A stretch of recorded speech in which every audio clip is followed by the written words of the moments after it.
السلام عليكم. طبعا الفكرة في الأول لما حبيت أعملها بالسيركلر نفسه أو بمنشار القرص دايركت على الألمونيوم. القاعدة بتاعت المنشار حديد والعيدان دي ألمونيوم، فبالتالي الحركة عليها غلسة شوية، مش من السهل إن احنا نتحرك عليها. فكان الحل إن أنا أعمل الفكرة دي حاجة بسيطة كده. من تحت هنا معمولة بزاوية 45 بحيث يخش فيها وش المنشار، ومحوط المنشار من الجوانب كلها بقطع سدابات صغيرة، ومفرغ الحتة دي طبعا زي ما انتم شايفين كده عشان الموتور نفسه بتاع المنشار ده لما بينزل، لو الخشبة محطوطة مش هتخليه ينزل للآخر. ده أول حاجة. تاني حاجة، لما المنشار يمشي دايركت على عود الألمونيوم، عود الألمونيوم ده اللي هو من ناحية الموتور لازم يتقلب، لأن انت عندك 3 سنتي هنا، فبرضه هيحوش الجسم بتاع الموبينة أو الموتور إن هو ينزل للآخر، نفس القصة. لكن لما عملت دي ظبط معايا الموضوع شوية. بص كده، ادي القطعة هي بتخش كده، ونشيل بس ايه الجارد ده، بس ركبت مكانها. طيب تعالى بقى نشوف جسم الموبينة. نزل بتاع الاخر اهو كده، هو نازل للاخر. عندي حتة تحت بتاع 4 مللي او 5 مللي بعيد عن الموتور نهائي.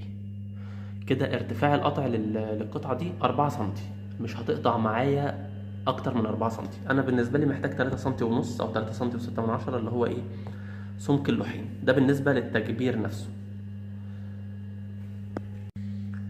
تالت حاجة، عملت خط اللي هو بتاع الزاوية 45 من هنا ومن الناحية التانية، بحيث ان انا مضطرش ان انا الف الخشبة، لا كده او كده، عشان برضو القطعية ممكن تتخربش من الناحية التانية. انتوا عارفين السيركلر او المنشار القرص بيطلع ناحية وناحية، ناحية بتبقى نظيفة خصوصا للي بيشتغل خشب ميلامين او HBL او فرومايك.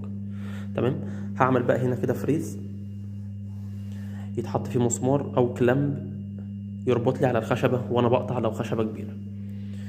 طبعا يديني قطع، يعني تعالوا نشوف كده مثلا طول القطع، يعني يديني ممكن متر او متر وخمسة كمان، لو عاوزين ان انا ابدأ من الاول خالص. يعني اقدر اقطع لحد متر وخمسة، حاجة طولها متر وخمسة اقدر اشقها 2 باذن الله. طبعا انا كنت عايزها اطول من كده بس ما لحقتش، مش ما لحقتش، طلع انا كنت مفكر ان الاعواد اللي عندي متر واربعين، فطلعت متر وعشرين. فقمت جاي مقصر قطعة الخشب عليها واشتغلت زي ما انتوا شايفين كده. طبعا انا كنت عامل الاول تحت هنا،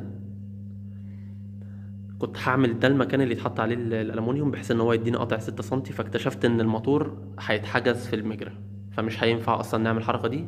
فحمدت ربنا يعني على الاربعة سنتي قطع والحمد لله رب العالمين. بس كده.